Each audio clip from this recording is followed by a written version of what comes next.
Right now, there's a huge war being fought in the world of tech. It's not for land or old-school resources, but for something much more fundamental, the very engine that's going to power our future, the engine of artificial intelligence. You know, everything from the chatbot you mess with on your phone to the most advanced scientific research out there, it all runs on a special kind of computer chip.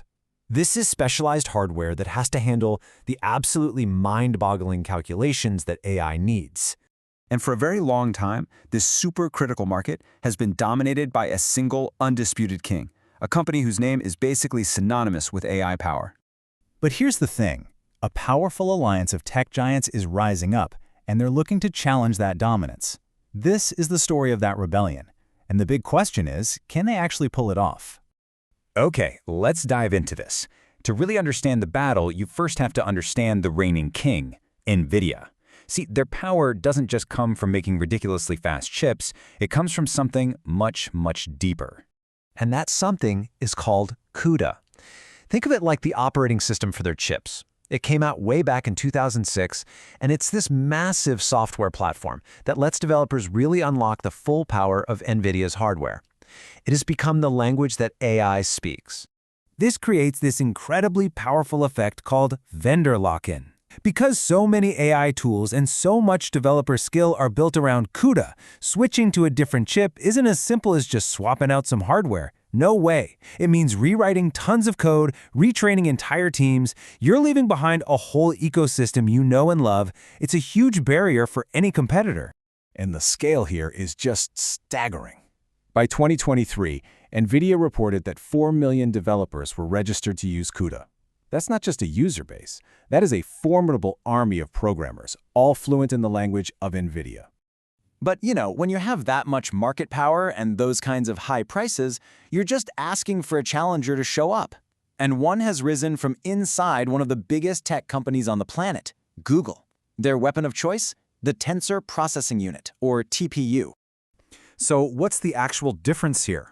Well, NVIDIA's GPU, the graphics processing unit, was originally made for video games, but it was brilliantly adapted for AI. It's a versatile workhorse, kind of like a Swiss Army knife. Google's TPU, on the other hand, is a purpose-built chip. It's designed from the ground up for one thing and one thing only, running AI models as fast and as efficiently as possible. It's a scalpel. Now, this is what's really wild. Look at the sheer speed of evolution here. The performance jump just from the TPU V5e to the V6e, we are talking about a nearly 5-fold increase in peak computing power in a single generation. Google isn't just trying to compete. They are hitting the accelerator hard. But like we said, powerful hardware is only half the battle.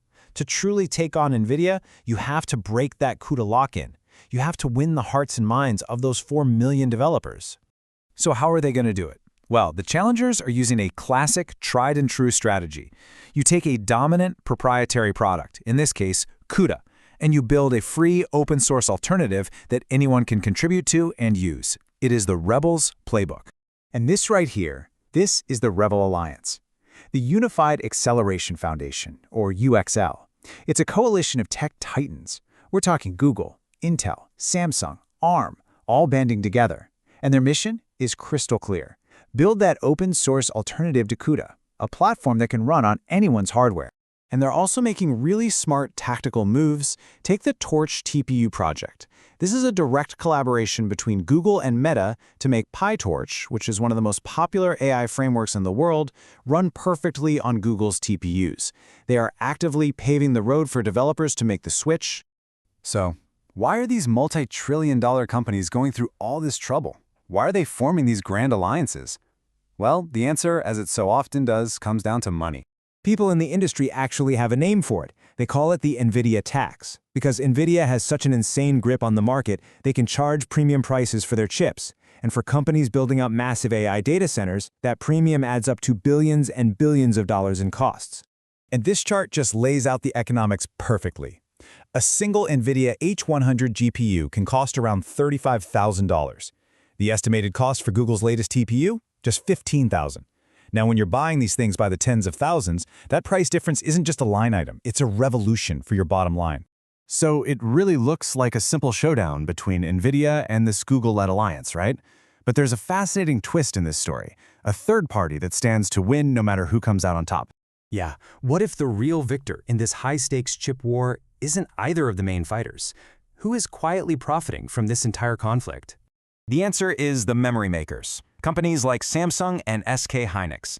See, both Nvidia's GPUs and Google's TPUs have this ravenous appetite for a special kind of super-fast memory called high bandwidth memory, or HBM.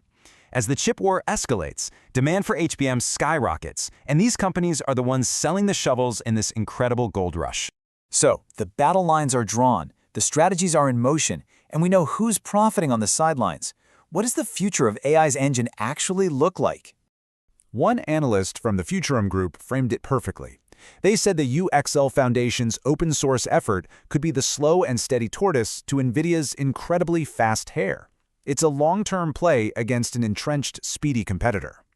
And that same analyst puts the odds of their success at just 50%.